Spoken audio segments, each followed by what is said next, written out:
3 points to start the season in what turned out to be a not so convincing 2-1 win over Nottingham Forest at the Emirates Stadium. David Raya is a gunner. Jurrien Timber has done his ACL and unfortunately will be lost for the perceivable season. Ryan is here. Glenn is here. Well, they're not here. They're there, but they're here with us. Let's get to it.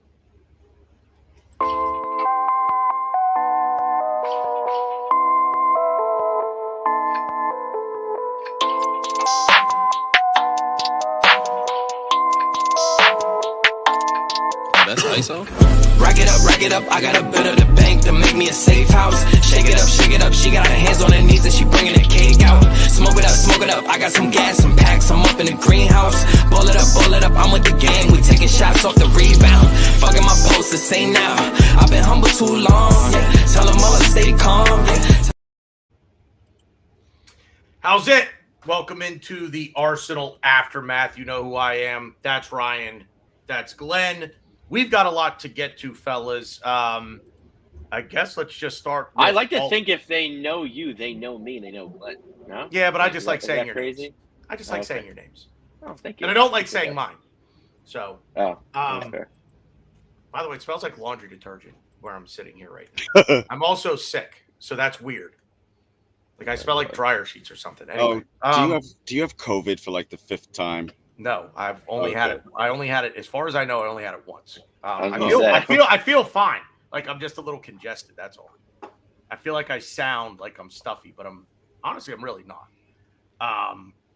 Anyway, I figured we would we start with the 2 most recent bits of news before we get to the game, and you guys decide to yell at each other over each other. I never decide to yell. You never decide to yell. It just happens. It just happens. Somebody jam a cattle prod up your rear end? when somebody on the top right pushes me a little too much. Okay. I see how it works. So you're the victim here then. No, hell no. Hell no. Let's start. David Raya is officially a member of the Arsenal now. I don't know how big of a deal this is. We've been hearing this for 2 weeks now. Ryan, thoughts? I mean, my thoughts haven't changed. I'm very curious to see how we utilize him, how we rotate him. It's be interesting to see. Well, we won't really see, but it'll be interesting the competition between him and Ramsdale. This is Ramsdale's time to shine. He loves competition. He loves the pressure. I mean, it's not going to get any more pressure than this. You know, we're fighting for the title. A lot of people see us as favorites for the title, and it's our first time in Champions League in quite some time. And he's going up against one of the best goalies in the Premier League. So it's going to be very interesting. Well, 2 of the best goalkeepers in the Premier League are going up against each other. I mean, this is I mean, some people don't really rate Ramsdale. Yeah. Some people don't really rate Ramsdale. Like a lot of his, I don't know how into stats people are, but he ranks really low in the Premier League in stats for goalkeeping. I love him. I think he's good. So, I mean, every goalie puts a foot wrong every now and again. So, it's just you hope that it's just going to raise Ramsdale's level, so he will be one of the best goalkeepers in the Premier League, even stats wise. So yeah, it'll be quite the competition. I hope. Glenn, Yeah, I can add to the Raya thing. It's nice to have 2 number 1 goalkeepers. I did look up some stats on him, and he was in the top 3 in distribution. And surprisingly, you know where Ramsdale is, even though we all agree he's a great distributor, he was 20th in the league. Was he really? Yeah. Now this reminds me. Wow. This reminds me of when we had Bernd Leno, and he was like the 4th rated goalkeeper, according to a couple of stats in the Premier League. And we had the 2-week international break. And the great Sophie suggested, why don't we give Ramsdale a shot when we come back? And you guys know the rest is history. I think he's going to give Ramsdale a push. But Ramsdale, unlike Balogun, isn't saying, hey, somebody's hand me a starting job. He's going to fight for it. I mean, like Ryan said, it'll be interesting. And Glenn, I keep going back. I really like the way that you put it. That single point failure. Hey, NASA invented that, not me. But we're gonna. Well, you know what? Just take the credit and shut your mouth. All right. But I'm gonna get to another point on this a little later in the show. But you just echo everything that the two of you said about it. I hope it doesn't backfire. That's the only thing I worry about, as we talked about before. Goalkeepers have one job. It's not like Raya is going to come on in the 65th minute as a central defender, and we park the bus when we're up 3-0 against City or something like that. It's not going to happen. So I just hope it doesn't backfire and we get a situation where it just becomes, what have you done for me lately? If Ramsdale lets in a howler, then Raya gets to start the next game. But then, 3 games into that spell, he gives up a bad goal. And we just keep, going down this road of 2, 3, maybe 4 starts and then, flipping and flopping goalkeepers. But do you really think Arteta would do that? I don't think he would. You know what, Glenn? We'll come back to that. Okay. Here, and I say it. I say we'll come back to it because it's a good question. But if I answer it, I'm going to get into a topic I wanted to get into a little later on, relative to the game. So we'll come back to whether or not, in fact, I'm going to write it down, lest I forget. But yeah, it's hopefully it's going to turn out to be a good problem to have. That's what we've been talking about with all of these players, the competition, the level of the depth has risen in this team. So hopefully, fingers crossed, that's all a good sign. And speaking of depth, we come now to Jurrien Timber. It sucks, man. I mean, it just sucks. Like there's no way around it. Like, this dude was my unsung hero. No, he was. What did I pick him for, Ryan, last week? I don't even remember. You're gonna ask me. You should. I had him picked for something. You wrote it all down, I thought. No, I didn't write down mine. Anyway, I had him picked for something last week, and it sucks.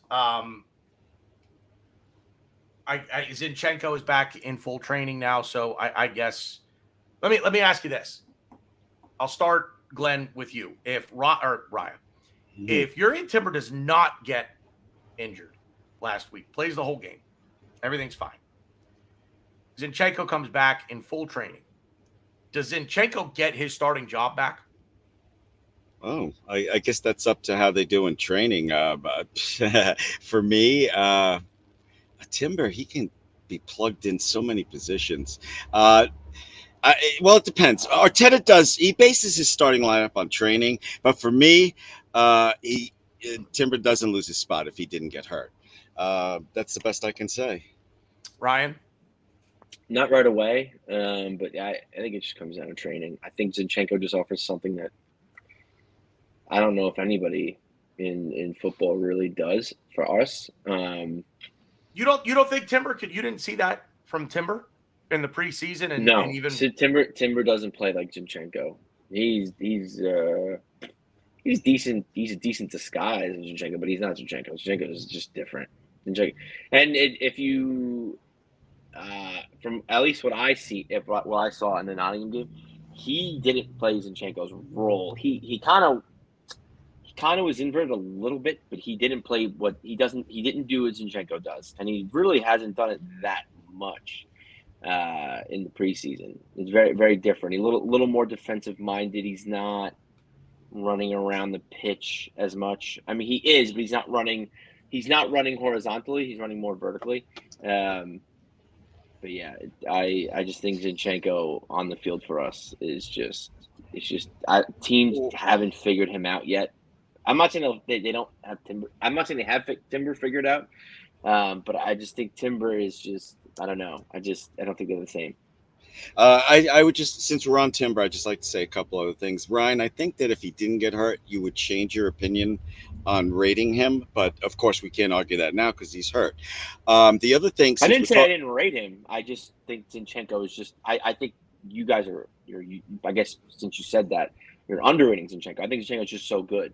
And I'm I not saying do Timber's too. bad. I just think Zinchenko going forward offers us more. Okay, fair enough. That's with this is there's no way that we can debate this. Let me just say this since we're on Timber, BG, and then I'll shut up. Timber getting hurt made me give a shit about the transfer market again because as far as I was concerned, we're set up for trophies. But now, I don't see any less stories about Tierney being sold.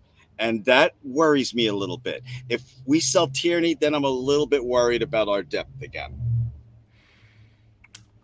Okay, so to your point, Glenn, I don't think Tierney's going to be sold for everything you just said. If Tierney gets sold, I think they have to go back into the market. But I like the depth because Zinchenko is going to start. You have Tomiyasu, who can play on the left. We also have Kivior, whom I mentioned a couple of weeks ago, and you guys both laughed at me, but I'm telling you, write it down. I'm sorry if I laughed. Mark my words, we're going to see Kivior in that left back role this year. I definitely didn't laugh at you because I think we haven't seen Zinchenko, but I think he's been the best. He had the best left back appearance for us. Left back for us. If I laughed, I was high. I'm sorry because I do rate I mean, him. you always are. So to Ryan's point, here's the thing I don't like about Zinchenko. He's so worried about attacking. And he's so worried about getting into the midfield. We saw it happen more than once last year. Not saying it happened a dozen times, but it maybe half a dozen where he didn't recover defensively and we were left exposed on the left from the Department of Redundancy department. That's what I like about Timber. I think Timber I'm not going to say that he can play the Zinchenko role. He can do, let's say he can do 65% of what Zinchenko does in attack. So he's not quite that attack minded, but he's athletic enough and talented enough to recover defensively and not leave us exposed. And I like that. That's the one thing about Zinchenko that or the role. Maybe it's not the player. Maybe it's the role. Maybe it's what Arteta is asking him to do. But I don't like it as much because it leaves us exposed. And all a team has to do really on the counter, when you think about it, is flood our left-hand side, and we're screwed if Zinchenko doesn't recover. So I like that Timber is a little bit more defensive-minded than Zinchenko. So I'm really going to miss seeing Jurrien Timber play. This really sucks. Like my heart is almost broken. Can I tell you, because I feel guilty for even saying this, but I felt no, it's not that bad. I felt a little bit guilty because I felt a little bit better about Timber when I found out De Bruyne is out probably for the season. I'm like, good, things are evened up again.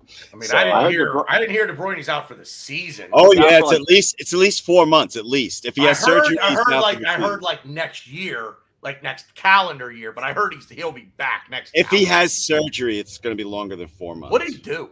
I don't. I read it so fast. He walked off the pitch. I saw it happen. He came out in like the 29th minute. But I don't know. I just saw that today, and I felt a little bit better about Timber. That's evil to say. I'm sorry. I don't want to say it makes you feel better, but if I guess I'll jump in the evil boat with you, Glenn. Like if I had to trade Timber for De Bruyne, I'm gonna do. Like I don't wish it on anybody. I'm not. But like if we're in the evil boat right now, talking amongst each other right now, I'm gonna trade Timber for. Yeah, it's just the three of us. That's just the three of us. Just the three of us. No one else is listening. But real quick, what I will say to you, Tanner, and like I get what your reservations are about Zinchenko, but we want to possess the ball minimum 65% of the game. Mm-hmm. And we're gonna probably test it maybe closer to 80. I would like to ideally. And we talk about us being.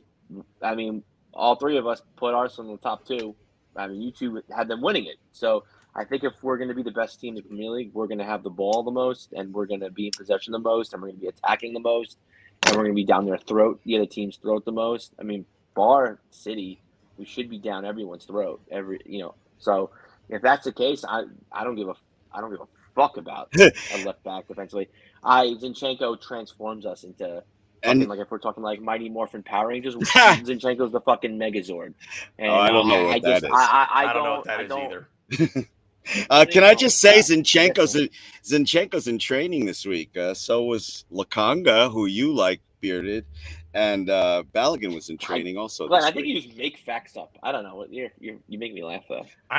Oh. I am not a fan of Sambi Lakonga at all.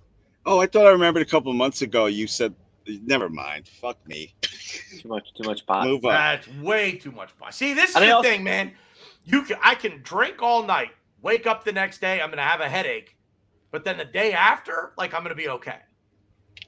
Pot, I think, dumbs you down. Like, over time, like, you just slowly get dumber and dumb. No, I'm just kidding, Glenn. All right, listen, whatever your name is. Listen, whatever your name is, go fuck yourself.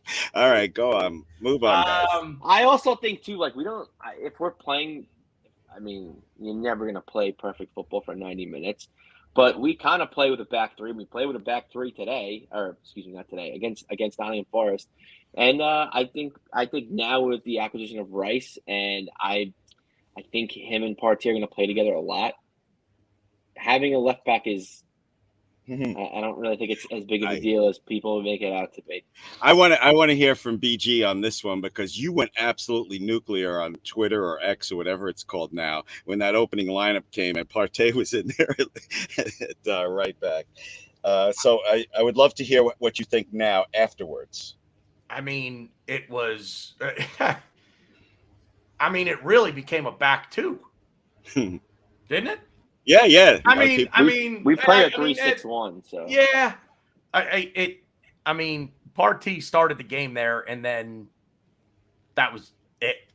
Yeah, and then he didn't spend any time there. Minutes, he was playing back there, and then he just slowly drifted into his midfield role, and that's basically where he played 85 of the nearly 100 minutes that were played. 85 of them he played in the midfield. So I guess it when we look at lineups, I think my tendency anyway is to look at lineup and who is where and say, okay, he's got a responsibility in that role. And as a traditional right back, I don't think Thomas Partey is that player. I'm not saying you can't do it, and I'm not saying you can't do it well, but it takes away from where his best area is. That's in the midfield. But on that front, I defer to Arteta. He knew what he was doing, and it did seem to work. Ryan, what are your thoughts? I mean, at first, I think I deserve an apology from Kevin Campbell, and I comes back on the show. He's gonna. Why? I didn't predict the correct 11. I will say that. I mean, A, I was the closest, but B, my whole argument for having Rice on the bench and Havertz in the left 8 was because Nottingham Forest I don't say they're the easiest team, but I think they're the best game for us the first game of the season. I think, they got 7 points in total away from their stadium last season. Second worst ever. The worst ever for a team that didn't get relegated. They're not good away from home. I feel like I've said that ad nauseum. And I think this was our chance to kind of experiment a little bit and kind of give different lanes of attack and kind of really shove the ball down their throats, which I think we're going to do a lot this season. But I think Nottingham Forest is just the perfect game to really kind of change it up a little bit. I just didn't think that Arteta would change it up that much. And I know that there was rumors that Gabriel wasn't going to play. If I had known that, I probably would have. I don't know if I would have went that crazy, but there was rumors that he wasn't going to play. He wasn't fit to play. He was on the bench, so I don't know if he was not fit to start, but fit to play. I kind of always side with Stan the Man when he talks about this. How, like, if you're fit to play, you're fit to start. I don't understand the stuff here and there. But yeah, it was very interesting. I liked it, and I think we did a really good job with it in the first half. My when the game started, I was fixated with Partey playing left back. So anytime the TV camera allowed, I was watching what the hell he was doing. And although the first 20 minutes was not really eventful, even on a tad boring, I still was interested in the way Arsenal were moving everybody around on the pitch. And I was disappointed when Forest made it 2-1 because I was just enjoying it. You know what I mean? How you just sitting there like, yeah, we look pretty good, a little lackadaisical in the second half, and fuck, and they score. And then for 10 minutes, we had to deal with a couple of, as our friends in the UK like to say, squeaky bum times in that game. So, it went from a casual walk in the park to, oh, fudge. But I 3 points, job done. I'm fine with it. Ryan, go. No, I thought in the first half we played really well. Our counter pressing was awesome. I agree with Glenn. I think, it was really nice to see everyone moving around. Partey did not play right back for us in the first half. He was kind of everywhere, and that's good to see. I mean, he was mainly in his normal position that he plays for us. It was awesome. Everything was firing all cylinders. Passes were going good, and I know I said this just before, but our counter press was phenomenal. Havertz, Rice, even Martinelli. Martinelli was insane with his ball recovery. Oh, that pass! Oh my God! Something that I was even in this preseason. He just defensively tracking back. I wasn't a fan of how he did it or his lack of. I mean, sometimes he would do it, but I don't know. He just wasn't synced up. I don't really know what word I want to use. But he did a really good job with his ball recoveries today. And yeah, as Glenn just said, his pass was pretty awesome. I guess I don't know if that was really a pass or if he meant to just do that. I was just going to ask you. You guys don't think that was a blind pass behind his back? I don't know. I think he was trying to that was his way of maneuvering past two defenders, which to me, it doesn't matter. To me, it was amazing regardless, whether it was a pass or him trying to dribble through two defenders. Job done. It was amazing. I loved it. But yeah, I guess we can get into it. The second half, we, up until I would say like the 65th minute, we had about from the second half, from the start of the second half to about 65th minute, we had about 80% possession. So we're still doing really well, but it was just, you could tell we were really tired. We were kind of needing some subs, and I know that's something that Arteta said in the press conferences in the preseason, how he wants to work on our fitness, and we're not there yet. And I don't think we're there yet. And, even Saliba says he's not 100%. So I just don't understand why he's not making substitutions, and this is something that Glenn's going to be yelling at. Oh, not this again. But this is something I'm going to say every show. And it's something that I really want Arteta to practice and do because he's not doing it right now. I want him to be proactive, not reactive. And again, he's reactive. They started to thread a little bit in the 70-minute mark, and Partey was starting to play right back, which I knew, he's tired. We need to bring him off. And then there was one time I don't know if this is the goal or this was right before the goal, but while they were attacking, Saka was playing right back because Partey was so tired. Still didn't bring him off. I just didn't understand it. And then they score, and it's like, and now he brings on Magalhaes, for Martinelli, which I thought was still odd, because Gabby is probably the best counterattack player we have. I think Havertz did a really good job, and I think I would say counterattack and counter pressing as well. But I think Martinelli would have been our outlet if they were really going to threaten for the entire game. I think keeping Martinelli on the pitch was probably our best bet. But we brought him off, which I thought was so bizarre. And like Glenn said, it was squeaky bum time, and it didn't have to get to that. And Arteta let it get to that because he was being reactive because they scored, and now we bring on our center back. And even then, we kind of regained our footing a little bit, but it was still just like, why can't we see the likes of Emile Smith-Rowe and players that like need to really find their footing in this team, or our depth is really for nothing. It was just very interesting. I didn't get it. I don't like it. It left a sour taste in my mouth because, up 2-0 to Nottingham Forest at the 65, 70th minute mark. A lot of people, I'm sure, checked out and were like, "Oh, it's over." Like I'm not worried. They're just not going to score. But teams are going to do that. Teams are going to put one in, whether it be dumb luck or a set piece, a penalty, what have you. And a 2-1 game is just something that we say we're kind of over it, but it's always in the back of your head. You always think like, can we hold on to this? I was honestly disappointed. I mean, 3 points we move, but I was very disappointed the last 20 minutes of the game.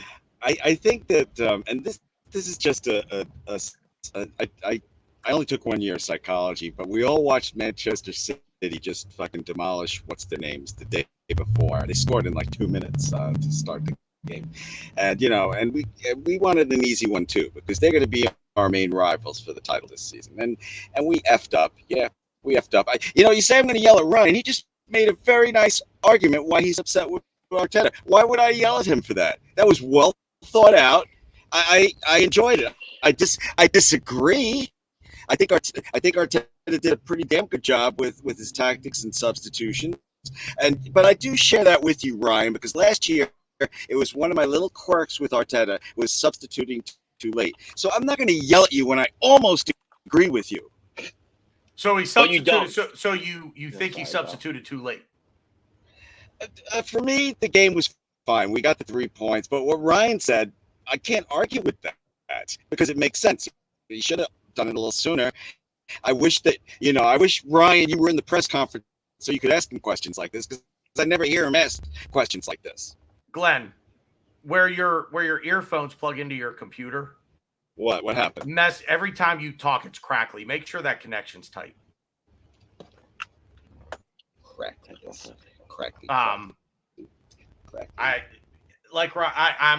This when the game was over, it was like, whew, I was. And I think it's why I was so upset. It shouldn't have been like that. 70 minutes in, all right, let's get some. Let's bring on Vieira. No. You're good. Okay. I mean, it's crackly on my end. Do you hear it crackle when he talks, Ryan? Not anymore. I did before, not anymore though. Okay. Yeah, but to me, this is the game where you bring on ESR, you bring on VR, and if Jesus was healthy, you bring on Eddie, and you score these goals, you give these guys confidence. Nottingham didn't look like they wanted to play for the first 70 minutes. They just didn't look. I mean, they kind of started to come back into it in the second half. They definitely didn't want to play with us in the first half. Why make these? Because if we play a better team again, and I stress this because I think it needs to somewhat be said. They got 7 points all year last season away, so you're not really gonna play any worse competition at your house. So any team you play in the Premier League is probably gonna be a little bit better. Teams are gonna come back. Teams are gonna claw their way back in, and you can't. By the way, excuse me. Gabriel Magalhaes came in at the 86th minute. They made this up in the 74th, and it was Trossard. But and to me, Trossard is the only way I can describe it in the NBA. He's a sixth man. He's the guy that's just automatically coming on no matter what, and he deserves that. And I think some people think he deserves to start, which I'm in that boat too. I'm shocked he didn't start, but as Arteta said in the press conference, Eddie trained so well, he would have, what was it? If he would have been blind if he didn't play him or something like that. I don't know, but I just why take that risk? Why? And fine, let's take subbing out of this. Why play Party for 90 minutes? He's never been a 90-minute player in any team he's played. He's not going to get any better as he goes over the hump of 30. Why are we going to risk him? Why are we going to play him? So we can get him hurt and be like, oh man. And it's funny. I was watching the game and I was thinking about this, and I was thinking of Billy Madison. When Billy Madison calls, I forget Steve Buscemi's character. He calls Steve Buscemi's character and goes, "Hey, I'm sorry if I made fun of you in high school. and I apologize, and it's fine. And then he crosses Billy Madison's name off his hit list. And then, boy, I'm glad I called that guy. yes, spoiler alert. Yes, Steve Buscemi's character comes in, saves Billy Madison, and he says those very words. I'm glad I called that guy. And I think kind of that's what's. It's strange. It doesn't make sense, but this is just what I thought at the time. Arteta just wants to be like, I'm glad I paid $105 million for that guy, Declan Rice, because Partey's out. We need Declan Rice, and it's like, why? What? It's almost like he wants. I don't believe this, but it's just like, why are we playing Partey? Do you want to get him hurt so you have to only play Rice at that 6? Okay. It's just it just doesn't make any sense to me. We have options on our bench. You made it very clear. We didn't need Partey in there. You guys made it very clear 2 minutes ago that Partey shouldn't have played 90 minutes. Oh, fuck. All right, well. Glenn, take him off, because when you unplug it, see if I can hear you. What? Like this? Yeah. Then I can't hear you. So it's not. So it's. Oh wait, now I can hear you. Can you hear me? Yeah, it's not. Can you hear me? Yes. Yeah. It's all right. Fuck the headphones, but you're gonna hear lawnmowers. Ryan was bringing up a movie. I'm gonna bring up something that I thought of when they were parking the bus against us, basically Nottingham Forest. This Arsenal team reminded me, just for this first game anyway. Do you remember how friggin' good Liverpool was 2 years ago? Great players at every position, and everybody parked the bus against them. Anybody in the bottom 10 anyway. This isn't the first time we are going to have teams park the bus on us. We are friggin' awesome. It's going to happen a lot. And I really like what I saw from Arteta with all that shifting around in the first half, going down the left side and making some magic happen. Yeah, this game should have finished 2-0. And it would have if no, this game should have finished 4-0. Well, they shouldn't have scored. Yeah, I'm going to blame Arteta for it. Yeah, 100%. I'm not Arteta out. We had a text message going, the three of us, after the game, and Glenn was convinced that Ryan and I were Arteta out. But I'm not Arteta out by any stretch of the imagination, but he is not above reproach either. And this lack of substitutions thing, and people now talk about trusting his players, and does he trust his players? Does he trust the players that are on the bench? I don't think he trusts any of his players. Yeah. Hot take, I don't think he trusts any of them. Do you know what I don't see Pep Guardiola doing on the touchline in the technical area? I don't see Pep Guardiola barking instructions for 90 minutes. He trusts that his players know what to do. Arteta is constantly barking at them, telling them what to do. Constantly. That tells me that either A, he's a control freak, which then leads to him not trusting his players to know what they should do in certain situations. So I think part of it, he is so wrapped up in the technical area of barking instructions at his players that all of a sudden somebody might come up and tap him on the shoulder and be like, hey, boss, it's time. Like, we're at 60 minutes. We're at 65 minutes. We need to make a sub. And then he doesn't know what to do because he can't do both. He can't.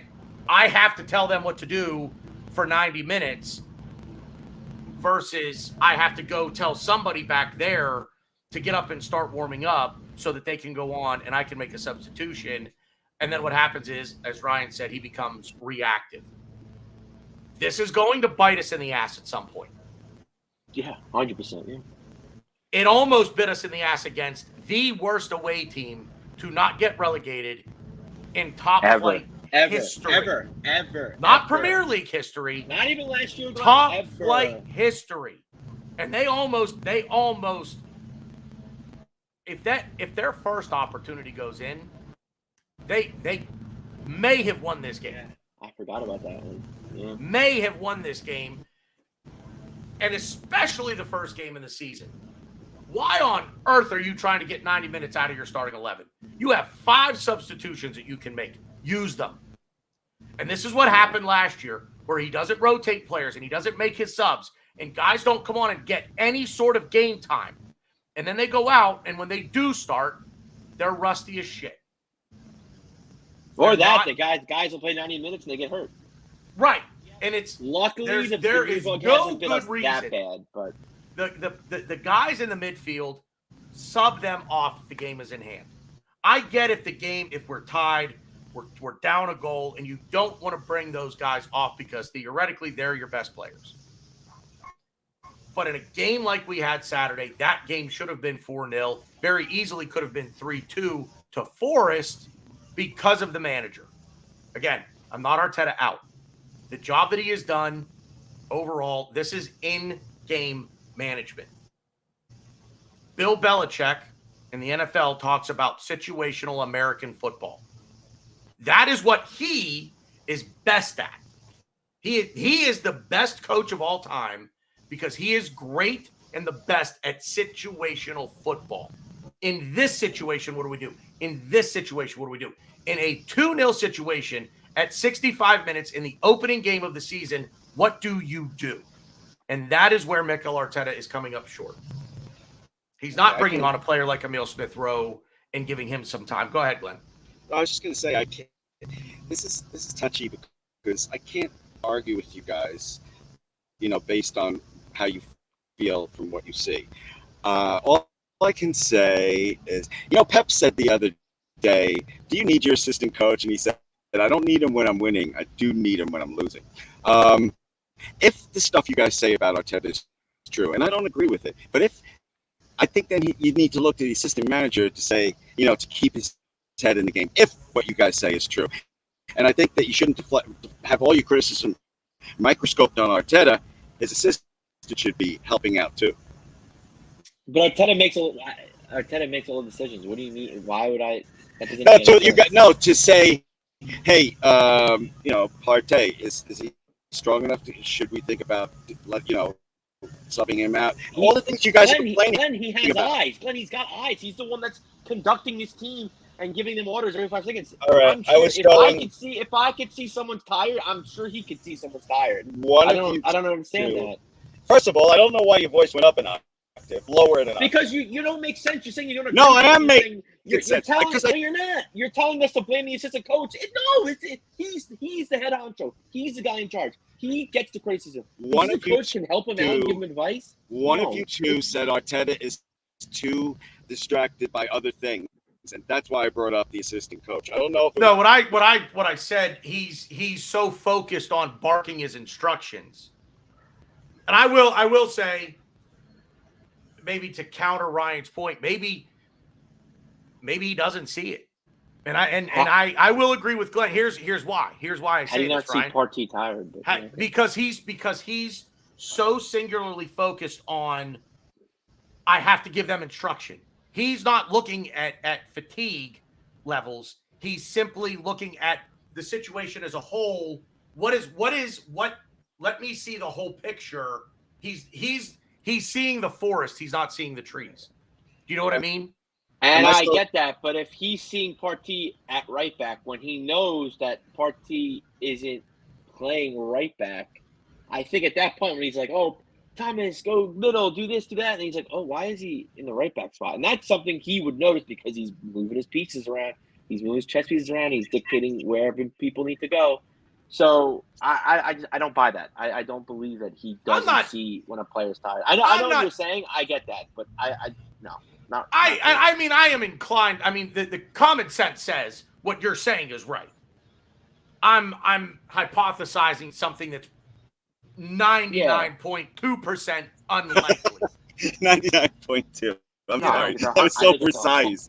I think it's 100% unlikely because you wouldn't be a manager of a team if you can't tell if a player's tired or not. No, I'm sure that he can tell. What I'm saying is I don't think he's looking at the fatigue. I don't think he's looking, again, forest, tree. I don't think he's looking at the tree. I think he's looking at the forest, if that makes sense. He's looking at the big picture. He's not looking at each individual. It's funny because we were, right after the game, we're all DMing. The three of us are DMing each other, and I had to go out grocery shopping. Can you hear me all right, guys? It's the same as when you have the headset in. You can hear me better. You can hear me? It's the microphone on the computer. I can hear you. It's just very crackly. That's all.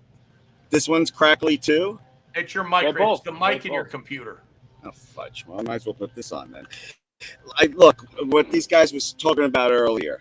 They were saying how right after the game we were DMing each other, and these guys were really, really upset with Arteta, and I couldn't believe it. I was like, we got 3 points. These guys are acting like we lost. Then I went on to Twitter/X and YouTube. I'm like, oh wow, there's a lot of people that think just like these guys. So I'm sorry that I called you guys crazy in those DMs. That's all. I have to say the show is kind of a dud. I was really hoping the two of you were going to get into it. I was hoping that I was going to get the Glenn of Saturday afternoon. Well, I'm ready. I'm locked and loaded, but Glenn just seems to disagree with me, but yet agree with me because I don't think he knows what his brain's thinking. So I don't know. It is what it is.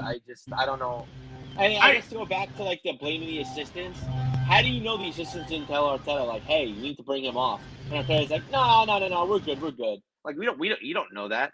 All right. First of all, never went to Arteta. Everybody watching or watching later, you see how he's trying to goad me into yelling, but I'm not. No, I'm not. I'm genuine. That's a genuine statement. I'm not trying to get you angry. And you did say I don't agree with you, but I can't argue with you because everything you're saying is right. So either you agree with me or you don't agree with me. I don't know what it is. You are talking like you are fact-based. You are. I am. Yeah, I that's what I'm saying. That's yes. So how am I don't want to argue with you when you believe these things because there's no way to prove it to you. And if I were Arteta, I'd be like, okay, shut the fuck up. You'll see during the rest of the season I know what I'm doing. What am I supposed to say? I can't yell when you have this whole thing put together like some Alfred Hitchcock movie. Here's something here, something there, and you're just assuming and you agree with it. He's getting there. He's getting there. He knows I'm right. It's fine. No, he knows I'm right. I think you're like the dad, and he wants to rebel against the dad. So the dad's like, hey, you're going to fight? He's like, no, fuck you. I'm not going to fight. Just because you said I'm going to fight? No, I'm definitely not going to fight. That's why. That's what I think. I'm waiting to see if he's... Yep, there he goes. What? You unmuted me? How dare you mute me? Well, the lawnmower in the background is very loud. Oh, okay. Am I still crackling? Yes. Yes. Glenn, when we're done, if you stick around for 5 minutes, I'll tell you how to fix it.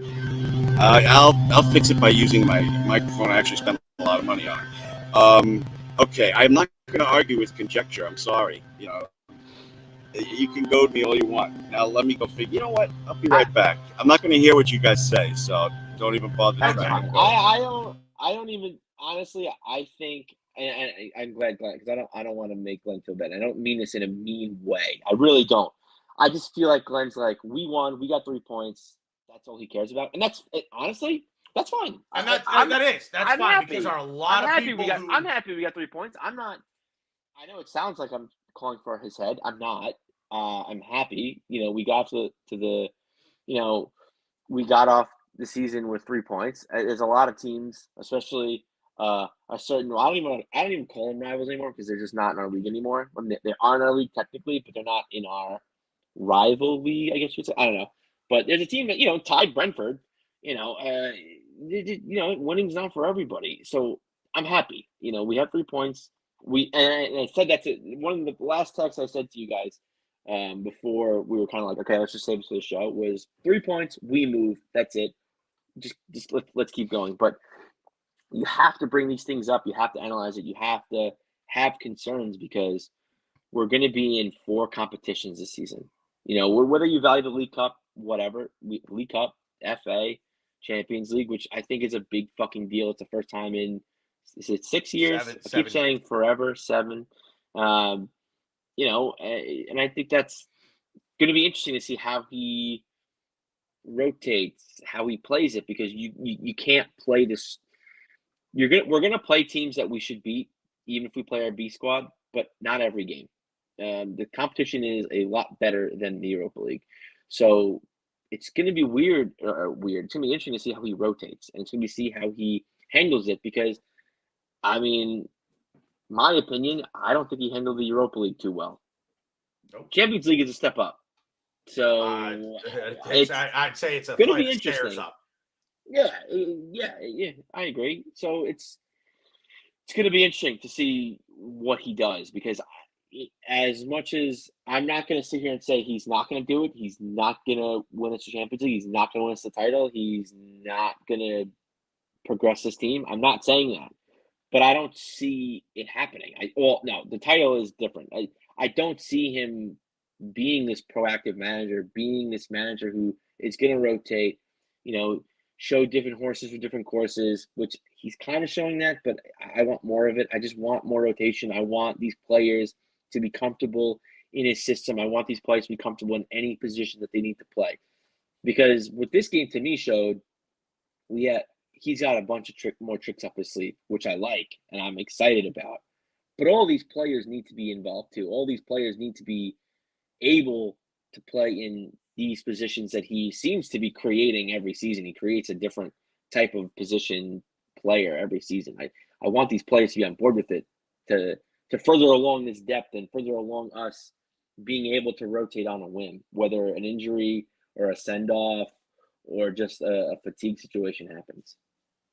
I mean, Glenn, we can't hear you. You're not muted. Bite me. There it is. And there's no crackle. Yeah, because I went and got my other microphone. So, Ryan, in the time it took me to go get my other microphone, you've turned around on Arteta and shown him some respect? No, I kind of called you a fair weather fan, but I was glad. Fair weather? No, I was kidding. That's not the right.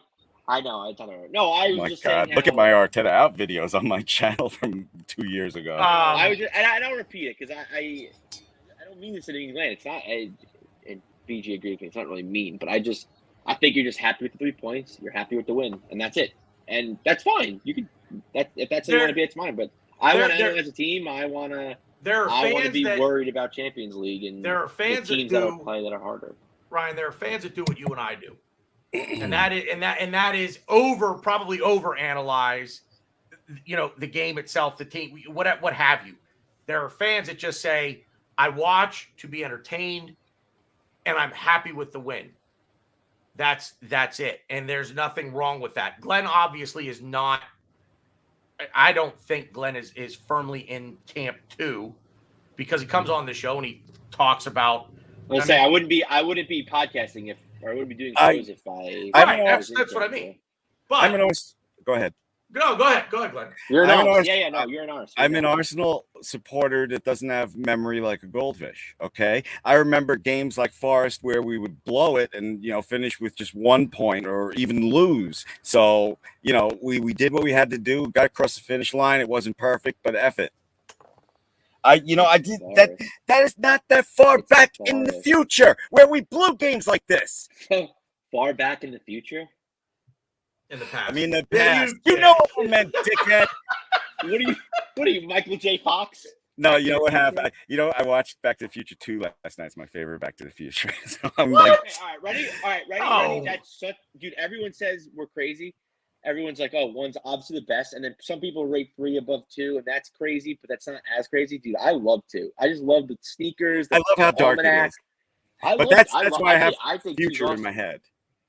But then when people bring up the fact that Michael J. Fox plays like 17 characters in the movie, I'm like, yeah, it's kind of cheesy. It's kind of cheesy, I guess. I distracted you guys again, but love Back to the Future. My point is, whatever I just said. Both are so far off the mark. 1 is infinitely. 2 is good. It's a good sequel. I love 2, but it's not on the level of 1. I think I just loved it as a kid because just of the futuristic, like everything in the future. I think it was just like it caught my eye, like the self-drying jacket, the shoes that the self-lace shoes. There is a great video out there. The hoverboard. There's a great video out there that shows things that Back to the Future 2 got correct, and you would be shocked by how many things that 1980 something Cubs movie. in the World Series, I think. Even better than that technology. Yeah. But guys, I derailed us talking about Back to the Future. Whatever I just said. The soundtrack to 1 is better too, by the way. Just throwing that out there. The soundtrack is better. I mean, yeah. The thing is with Arteta, again, not Arteta out. I don't think Ryan is, and I know I'm not. Overall, I am happy with the job that he has done, but he has to get away from this reactive approach to games. We're not going to win the league if he keeps doing it. If he keeps doing and it won't be close. I will say this: we'll finish third, we'll finish fourth, because I mean, I don't know. I think we're so much better than any other team besides City. That I know. It's definitely possible. Back to Glenn's question: would Mikel Arteta rotate his goalkeepers based on a mistake or two in a game? Well, geez, you guys really have a lot less respect than I thought you did for Arteta. I stand firmly that it's Ramsdale's job to lose. One laugher that he lets in is not going to make him lose his job. I agree. I agree with that. The question ultimately becomes, what games is Raya going to get, and how does he play in those games? Because if he plays a Champions League game, and I mean, of course, we all know now that we are going to draw Bayern Munich in the group stage. We all know that, right? I said that. Yeah. I mean, when's the draw again? 31st. Okay. I'm counting down the days, literally on my phone. I have a countdown there in the corner, the countdown to the draw. And then the schedule will be announced probably 2 days later when they do the Europa League draw, the Europa Conference League draw, and whatnot. So I try to think positive because I'm so excited we're in the Champions League again. But what do they call those divisions that like have 4 great teams in it? Division of Death or whatever. I don't know. It's something of death. Yeah, the group of death. Yeah, I'm expecting a group of death thing, but I don't know why. It's negative. I mean, the only reason I say we're going to get drawn against Bayern Munich now in the group is because of Harry Kane. We always play Bayern Munich too at some point, whether it's not. Well, I mean, you play long. Look, you play long enough. Eventually, you're going to run into the other team that's played long enough, right? I mean, yeah. But channeling my inner Stu Scott there, or Yogi Berra. Shout out Stu Scott. Anyway, I do not think that Arteta, based on one mistake or two, will all of a sudden say, "Okay, I'm dropping you and I'm starting the next guy, and I'm starting the other guy." I don't see that happening. But I think it's the opposite. I think he's going to reward if Raya performs good in the Champions League. I think he's going to reward his performances, and I think he will.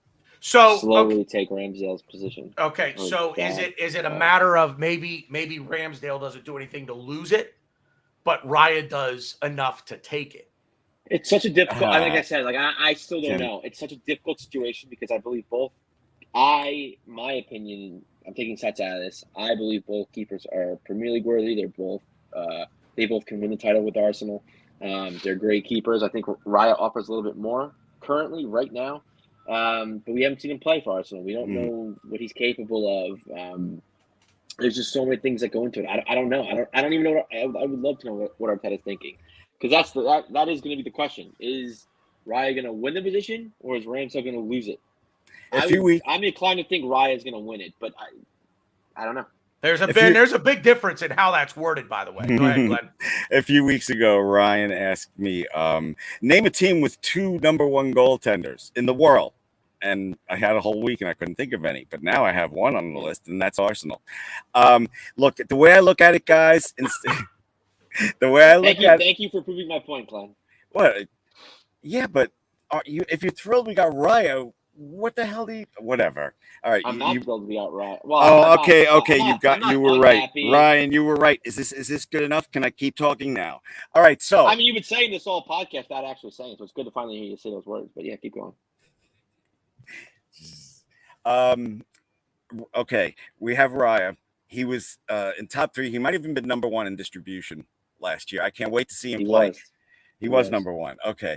I can't wait to see him play. But what I do, instead of thinking about, oh, God, how's Arteta going to deal with this? I think when they sat down and did terms with him, that is one of the major things they talked about. So I'm sure they have it all figured out. If I'm the manager, he's playing in FA Cup and the Carabao. They still call it the Carabao Cup or the League Cup now, whatever. And League Cup. He's got all that. That's all his, and a few here and there. That's fine with me. If I'm manager, that's what he gets. But, for you guys, you're just guessing. Again, you're not a fly on the wall. He came to terms with Arsenal, and that's one of the things they talked about. So I'm not worried about it. What? Every time I talk, you guys get quiet. No, I'm champion. It's called dramatic effect. Yeah, it's called drop the mic. That wasn't a drop the mic moment. All things being equal, both goalkeepers have played their Ganges off all season long. Nobody's put a foot wrong, or they've put a foot wrong equal number of times. But overall, at the end of the season, we have one game left. And you say over the course of the season they've been equal. You can't differentiate between the two. Who starts in every single category? In every single category. I mean, if you're looking at stats, they're not going to be equal. So take the stats out of it and use the eye test. Well, because a big stat I saw, and I forgot what Ramsdale's number was, but a big stat I saw last season was total successful final three passes from the goal. Use the eye test. That's I get that, but Raya was at 117, Ramsdale was in the 40s. It's like, yeah, I've used the eye test, but like if Raya can, they could both play well, but if Raya's got a better distribution into the other team's final third, like even if they both play the same, he has more tools in his toolbox. You know what I'm saying? Like they could play the same, but I believe right now, see, it's different. I believe Raya has more tools in his toolbox, whereas I think Ramsdale's personality and his personality to get into the fans' heads and the other team's head, I think is also something that's not really talked about that enough either. So it's really like, what would you rather have? Because besides that, I think there is a world where they could both perform the same, put the same amount of feet wrong, but both be. Yeah, I was wondering what that was. Ice cream. I didn't know you guys but yeah, could hear that. But everything else could be virtually so identical. David Raya starts Champions League final for you. See, you took stats out of it for me, BG. So personally, opinion, yeah. If it's personally, who do I want to see? No. You're the manager, and you've seen them play, and you at the end of the season, and you say, look, it's a coin toss as to who's been the better goalkeeper. The future, but if I have no Arspro Ryan bias towards it, then yeah, I'm picking Ryan. But my Arspro Ryan bias is I like Ramsdale. I love his personality. He has Arsenal DNA. He has turned the culture of this club around. He had a huge part in doing so. So I'm always going to lean on that and lean towards that. But I also just think Raya I think Raya has more tools in his toolbox.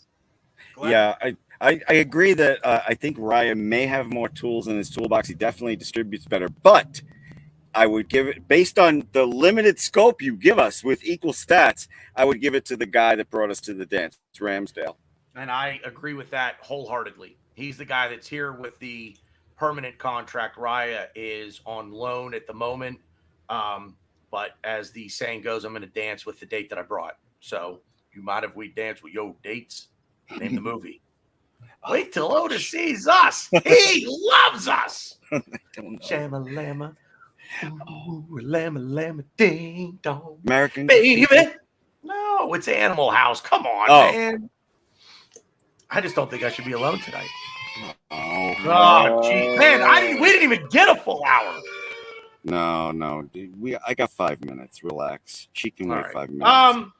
No, I think that's it. We'll go to final thoughts. I think we're right up on. Well, can I yeah, go ahead. Real quick.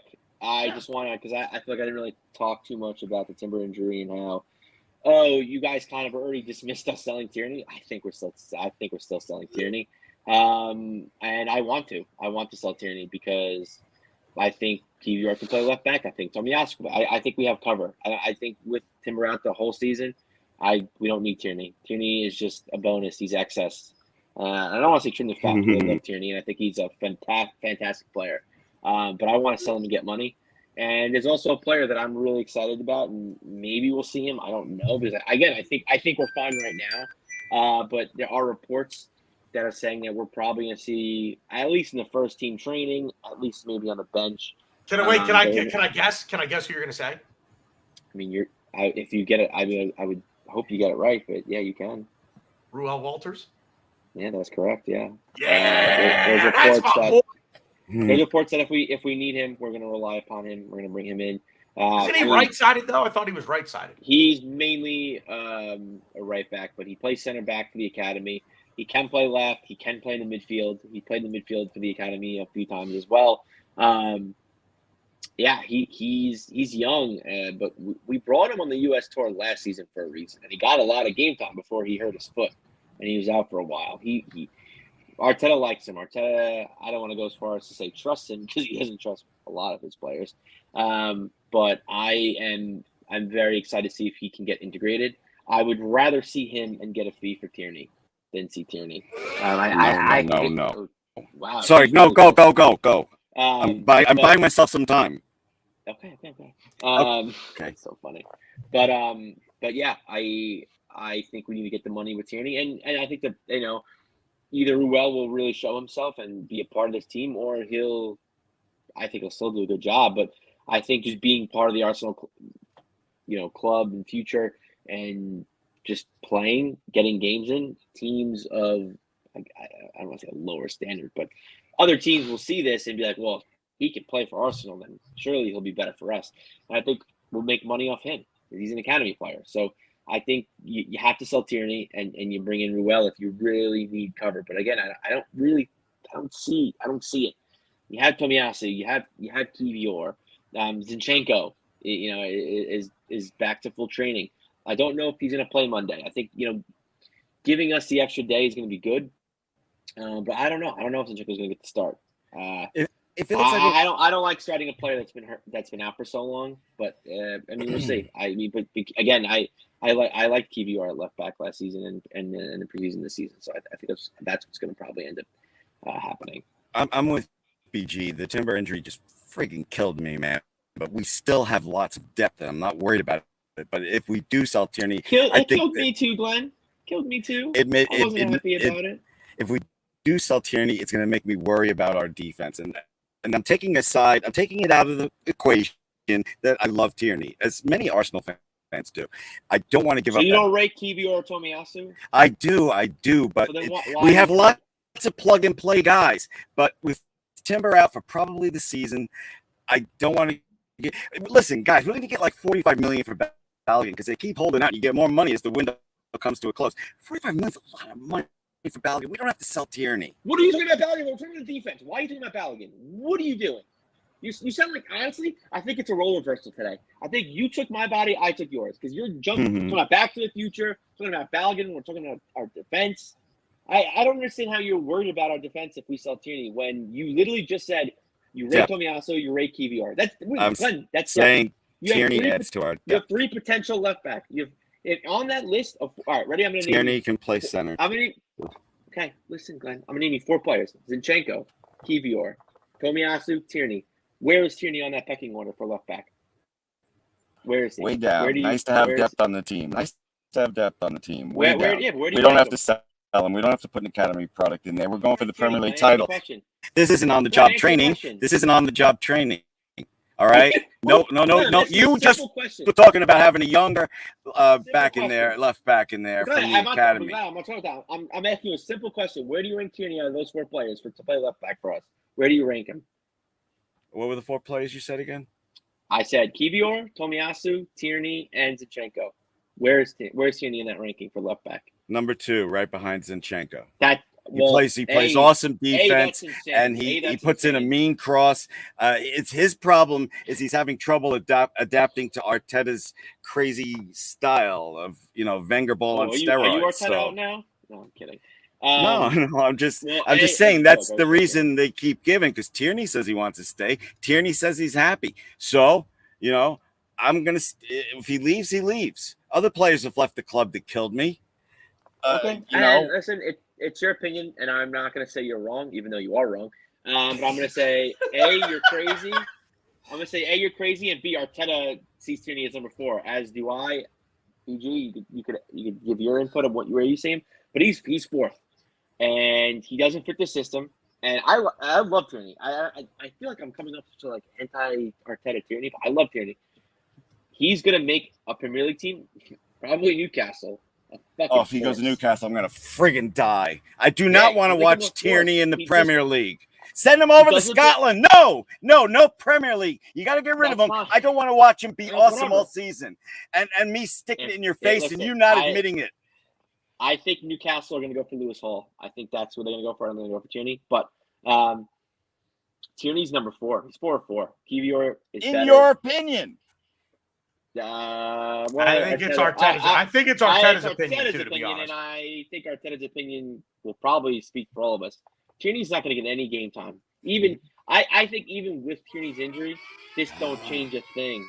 Guys, I can't buy any more time, so that'll have to be my final thoughts. BG, if you got final thoughts, I'd love to hear them before I go. Number 2, Tierney. You're funny, Glenn. My final thoughts are always shouting out the chat. So if you need to roll, go ahead and roll. Thank you, everybody, for watching and who was watching, guys. Where do you rank Tierney? Tierney is our second best left back. I said it. How many times do I have to say it? I said. All right. I said BG. Is your name BG? Oh.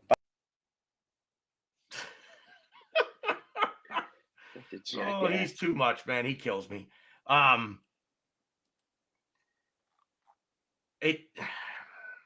Overall, if you had to you know how I mean, I feel like there's no depth charts in football, but like in American football, no. I mean, where do you put Tierney in those 4 as an overall player? I'd put him 2. I'm saying if you're where would I put him? If you're doing an Arsenal, because again, I know football doesn't really have depth charts, but in American football, that's like it's all I look at for fantasy football. I'm always like, Man City won in penalties against Sevilla, whatever. Anyways, you always look at depth charts, for American football, fantasy football. Where would you put Tierney out of those 4 players on the Arsenal depth chart for left back? Me personally. If you I think Arteta has him. You're asking me personally. Right now, I have him 2 for Arsenal. Okay. Yes. Right now, I think it's crazy. For me, I have him 2. But if I'm the manager and I'm doing what Arteta is trying to do, he's 4. I think that's what I'm saying. If you want, quite frankly, take the player out of this. If you want the best team to win the Premier League, win the Champions League, he's 4. And skill-wise, player who I like, I don't know. I kind of like Kiwior. I might put him ahead of Tomiyasu because I don't really rate him. I don't rate him. I just think Tomiyasu he's a specialist. He's a one-on-one specialist. Better on the right than he is on the left. But again, I think Tierney's just Tomiyasu is such a niche defender. But I'd put him probably 3. But I'm saying if I want to win games and I want to play Arsenal DNA football, I want to play, or I guess Arteta DNA football, whatever the fuck you want to call it. Tierney's 4-4. Like it's not even close. I think. But I agree with that because I love Tierney. But here's what makes Tierney better than all of them: he's a better defender, and I don't think he's a better defender than Tomiyasu. I think he's he's one-on-one. He might be. I think Tomiyasu's our best one-on-one defender, and that includes Saliba and Gabriel. I'll go even that far. Wow. One-on-one defender. I think Tomiyasu is probably the best. I mean, I'm sure. If I'd sit down and look at stuff, maybe I'd put Saliba and Magalhaes ahead of him. But your argument of possession, and we want to have at least 65 possession, up to as much as 80%. We're going. It's not like we want. We're going to because teams are scared. That's all well and good. But possession, that number ultimately at the end of the day, it doesn't matter. The only number that matters is the final score. And if you can't stop the other team putting the ball in your net whenever they get it, all the possession in the world doesn't matter. And let me put it this way. We haven't seen enough. I haven't seen enough of this team to tell me that I trust them to beat a low block every time. I trust them to go out against a really good Newcastle team who we think are just going to sit back, hoof the ball, and try to nick one goal somewhere and take their opportunity if we haven't shown that we can beat that yet consistently. So we have to keep the ball out of the back of our own net. And Kieran Tierney is one of the best players on this team to help achieve that goal. I'm not saying he starts. I know he's not going to start. This is me. I would choose, and I think this is what Arteta is going to do. Maybe I'm wrong, but I think this is what he's going to do. He's going to look at which side of my opponent do I want to exploit. So he's going to play a back three. But if he wants to exploit the opponent's left side, so our attacking right, so he wants his right back to be, nope, fuck it, I'll do the left because I'll use Zinchenko as the example. He wants to attack the opponent's right side, our left attacking side. Zinchenko is going to be the left back because he's the attacking left-sided defender. If we flip it, but then what that does is the right back in that formation, in that setup, is probably going to play more of a right-sided center back in a back three. Right? So flip it, and if we're going to attack somebody down our right, and we want that Zinchenko role on the right side, which is ultimately what I think Jurrien Timber was brought here to do, to be honest with you. Now that left back is going to shift to a left-sided center back and play the left side in a back three. I would want that to be Kieran Tierney because I know that of the four that we've named, he's the most defensively responsible. I think he's more defensively responsible. Okay. Tomiyasu is the best one-on-one defender. I think Saliba is a better one-on-one defender.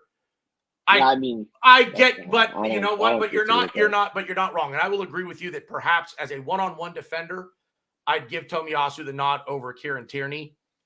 But I trust Kieran Tierney's defensive instincts more than I trust anybody else's in the four that we named, especially Zinchenko.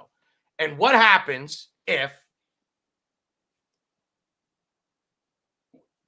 I don't think we would want to play City this way. I don't think we would want to try to just slow the game down and try to hit them on the counter, although this is a very good counter. We're a very good counterattacking team. I don't think we're a good slow. I think we need to play Suki smooth and we quicker. Need to I don't think play we need to, fast. I don't think we need to slow the game down. We need to play fast and we need to play downhill. I don't like it's the one thing. Look, it works, and I'm not going to complain about it. But I don't like watching the way we play. It's not entertaining for me to watch the way that we play. It's just not. It's slow. I get it. I don't see that. I think this game we were slower. We were slower than last season, like switching the ball and stuff. But when I think Arteta's goal, and I mean it's a good goal to have, is I think I agree. You said it earlier. Having you can have 99% possession. They don't mean shit if you don't win. But I think when you have 99% possession, you're giving yourself way more opportunities than the team. Yes, and 100%. That's what I think Arteta. I think it's what most teams are going to want to accomplish. Is you want to maximize your chances and minimize the other team's chances. Right. And I think with this, I mean, particularly with this lineup against Forest, I think that's exactly what he did. He maximized our chances because we're just going to be down. He figured we'd be down at their end most of the game, which in the first half we was. We was down. We was down there. We was down there, Nat. And I think that's going to happen a lot this season against other teams. So I get that, and I guess this point made way more sense when you were originally talking about Tierney. But if we have 75 to 80% possession, and we still lose, it's not because of Zinchenko. It's not because of our left back position. So, I mean, it may not be. He might have a role, but it very well could be.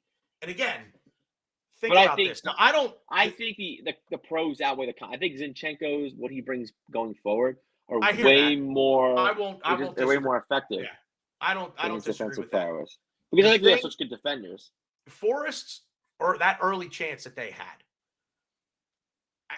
it's a good bounce for them to create that opportunity, right? There was nothing that we did that created that opportunity for them, I don't think. That was just a good bounce of the ball for them, in my opinion. I've watched it back easily a dozen times, and I'm trying to find, I'm like, where did we screw this up? I don't think we did. It was just a good play by them, good bounce of the ball to give them an opportunity, and they missed. But to your point, 80% possession, 85% possession. But if in their 15 to 20% of possession, they can create 2 or 3 goal scoring opportunities and they cash in on them, therein lies the problem. Is that if we're giving up an opportunity, we're giving up a goal.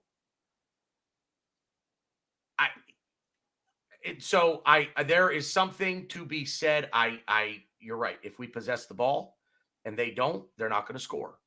So, the best defense is a good offense, right? And vice versa. But everybody says, oh, the best offense is good defense. No, I'm flipping it. The best defense is good offense. And that's the truth, especially in this game. Yeah. You don't have the ball, you can't score. Unless, obviously, we do something incredibly stupid. But in terms of overall player, kind of back to your question, where is Kieran Tierney? Overall player? I mean, yeah, if you're an overall player, I would put him in this system, he's fourth. For Arsenal. For Arsenal, he's fourth. Yeah. For Newcastle, he's probably one. I dare say, damn near anyone else in the league, he's probably one. Yeah, who's there left out? That's what I mean. When we go through, when we rattle off the list of names, the list of left backs that are better in the Premier League, that are better than Kieran Tierney. I think it's a system. I don't think he's the worst one on his team. I would not put Tomiyasu or Kivior ahead of him in the overall list of best left backs in the league. I'm not sure I'd put Zinchenko over him. I don't really see. I gotta be honest. I don't really think of Zinchenko as a left back. I think it's like Thomas Partey is right. Hey, yeah, right. Get out of my head. Yeah. Get out of my head. Yeah. I don't know. I do have there is definite bias on my part for him. I love the kind of a player that he is, and I value defense. Even in a team that wants to dominate possession the way that we do, and we want to attack the way that we do, I still value the defense. And I think, given what I said about wanting to exploit one side or the other of an opponent's defense, if we're going to exploit their left, our right attacking, then I would almost want to see Kieran Tierney in there to slide in, because we're going to play a back three. He does it for Scotland, so I'd rather see him in at that left center back role in a back three. I'd go him, Gabriel, Saliba, and then, now on the right, because I don't think Ben White is that guy, and I don't know that Kivior, I don't think he's played the right, has he? No. And I don't know, and I don't necessarily think Tomiyasu is that player either. So I think we're back to being, I don't want to use the phrase one-dimensional, but if we're going to do this, we're going to do it from the left, because that's where Zinchenko is going to come in from. So unless you, I don't see how else it works unless you do it with Partey. I just think Arteta just has different formations and different. Well, and I love the motion. I even commented about it on Saturday. I love the movement. You don't know who's going to be where. I mean, you have an idea. The front three is the front three. You know Bukayo Saka is going to be on the right, and he's going to drift into his left. You know Gabriel Martinelli is going to try to beat you on the dribble, go wide, and cut in along the goal line. That's what he's going to do. Or he's going to make a nifty little spinning back heel pass. I don't know, man. I'm 50-50 on whether that was a pass or just a touch that was perfect. I'm 50-50 on it. But we could. Listen, man. You and we could do the tactics thing all day. I was just gonna say something. My brain literally just blanked. I don't even remember what it was. It was something. What did you just say before the pass, the Martinelli thing? I remember. I had something really. I was like, oh, I want to say this. Oh, And but then Kyle, you I said Saka is going. You know he's going to be on Oh the no, right. I don't know how to say. So we talked about how Arteta's trying to make this pinwheel of death. Well, the pinwheel of death is now the whole fucking machine. It's the Yeah. whole 11 now, Yeah. and it's cool. And it started with the offense and or the attack, I should say, and then it's kind of trickling down. I mean, Saliba's kind of always back there, and there was times where Timber was the only one back there. So I shouldn't say it wasn't even Saliba or Magalhaes. Well, he wasn't playing, but yeah, it could just be anybody. It was great. Like, we talk about the second goal. Saliba won the ball almost near the right corner flag. Like, Yeah. I love it. And us doing that with having all that possession, I think it's going to be nothing but good stuff for. I mean, I wouldn't say nothing but good stuff, but yeah, sure. I'm sure we'll get turned over on the counter a few times, but I think we have the fastest center back in the league, in the world, in William Saliba, and he's a great defensive player on top of that. And I just think the more we get used to the players switching positions, moving things around, yeah, it's funny when I watched this play, I immediately thought of, I don't know if anyone in the chat or you have seen the movie 13 Ghosts. I'm a big Tony Shalhoub guy. Love Tony Shalhoub. But in the movie, there's 13 ghosts, and their basement is like this giant maze, and every time you move one way, another door opens, and another door closes, and if the right door opens, a certain ghost comes out. I think that's kind of what we're doing. We're doing 13 ghosts. We have all these killer dudes where if Saliba goes up, oh cool, Magalhaes is going to take you out. If Gabriel goes up, we have Tim. Well, we had Timber. It doesn't even matter who it is. You just name X player that's on the play, because all of our players, and we trust them. Yes, exactly. We talk about how I didn't really like Martinelli's. He tracks back, but he doesn't really do anything with it. Pretty sure he led the game in ball recoveries. Havertz was right behind him. He was second, and everyone talks about how Havertz is like, oh, he was so. Everyone said how bad he was, which I kind of wish we dove more into that. But everyone said how bad he was. I thought he was great. I thought he was great. Was he man of the match? No, but I think his ball recovery and his counter pressing was just so good, and it's something that this team really hasn't seen, especially from that left 8 position.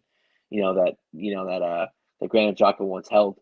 And the goals and the attacking prowess for Havertz will come. This is one game, So yeah, it's exciting, and I might just call this team 13 Ghost FC, not Arsenal, but Nice. I'm maybe excited. I get that on a jersey. That's good. I like that. Yeah, I'll get you one while I'm over there. I'll get I would get like Tony Shalhoub and like have the 13 as a number. I don't know.